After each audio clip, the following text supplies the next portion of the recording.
Chapter 6 अपराधी को दया पात्र मानो। एक बार जैन मुनि विहार कर रहे थे। किसी धर्मद्रोही ने सहसा उनके सिर पर वार किया। साथ में चलने वाले श्रावकों ने वारकर्ता को पकड़ लिया और गुरुदेव से पूछा, बनते, यह धर्मद्रोही अपराधी है, इसे क्या सजा दें? इसके साथ कैसा सलूक किया जाए? मुनि ने गंभीर स्वर में कहा, सबसे पहले यह निर्णय करो, यह व्यक्ति सजा का पात्र है या नहीं। मैं समझता हूं यह सजा पात्र नहीं, दया पात्र है। धर्मद्रोही नहीं, धर्म स्नेही है। यह प्रतिशोध लेने नहीं आया, शिष्य बनने आया है। इसलिए उसने गुरु की परीक्षा ली है। जब तुम मिट्टी का घड़ा लेने जाते हो तो ठोक बजाकर देखते हो कहीं कच्चा तो नहीं है। यह भी ठोक बजाकर देख रहा है, मेरा गुरु कच्चा है या पक्का है। इतना सुनते ही अपराधी ने सजल नेत्रों से उन्हें अपना गुरु स्वीकार कर लिया। साइलेंट मैसेज यह है, हृदय परिवर्तन का सूत्र है, हिंसक वृत्ति पर प्रहार हो, हिंसक पर नहीं। अपराध को मारो, अपराधी को नहीं। अपराधी को सदा दया पात्र मानो। प्राणी मात्र को अपना जीवन प्रिय है, अतः अपने अस्तित्व को यथावत रखने की भावना प्रत्येक जीव में विद्यमान है। यह सच है, अपराधी भी अपने जीवन में वैसी ही प्रीति करता है जैसे एक सुखी व्यक्ति करता है। कहना होगा, अपने प्रति एवं दूसरों के प्रति मनुष्य के भीतर जो सहज प्रीति का भाव है वही वस्तुतः अहिंसा है। भगवान महावीर कहते हैं, अहिंसा एक ऐसा तत्व है जिसकी सत्ता अनंत काल से प्रत्येक चेतन में है और रहेगी। इसलिए कहना यह है, इस भयंकर एवं प्रलयंकर अणुयुग में अहिंसा ही मानव जीवन के लिए आशा का मंगल प्रदीप है। वह संहार का नहीं, निर्माण का संदेश देती है। वह मार का नहीं, प्यार का पैगाम सुनाती है। इसी कारण अहिंसा से हृदय परिवर्तन होते हैं।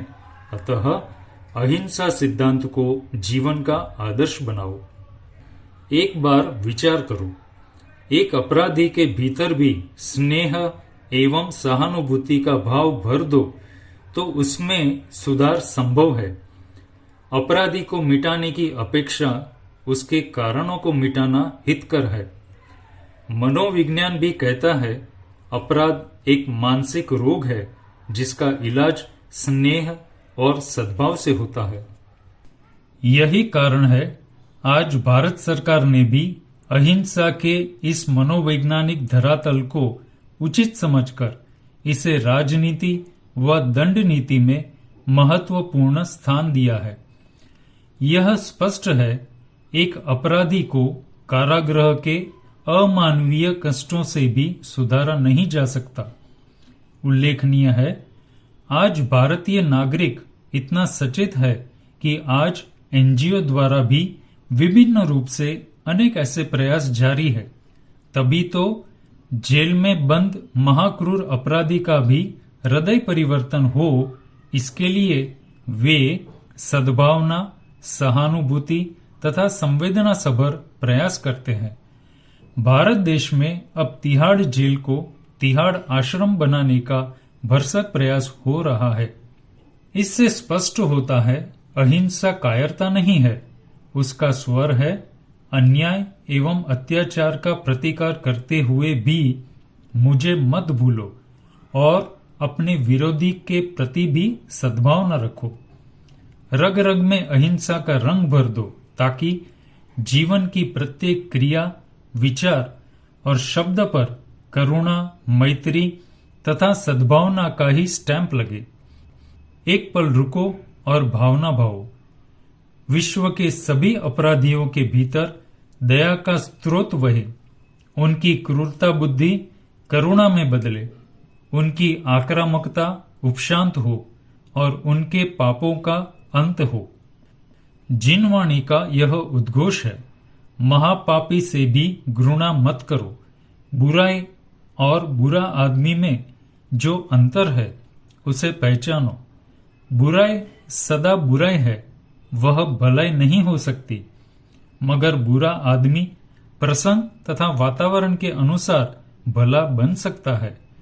तभी तो कहा है, hate the sin not the sinner, अर्थात पाप से घृणा करो, पापी से नहीं। अटल सत्य यह है, दंड देते समय अपराधी के साथ भी अहिंसा का दृष्टिकोण हो तो वह भी एक सभ्य सुसंस्कृत नागरिक बन सकता है। सोचो, रोग मुक्त करने हेतु डॉक्टर रोगी को नष्ट नहीं करता, रोग को मिटाता है। इसी कारण हिंसा मुक्त होने हेतु हिंसक का नाश नहीं, बल्कि हिंसा वृत्ति को मिटाने का प्रयास अहिंसा के तले होता है। जियो और जीने दो।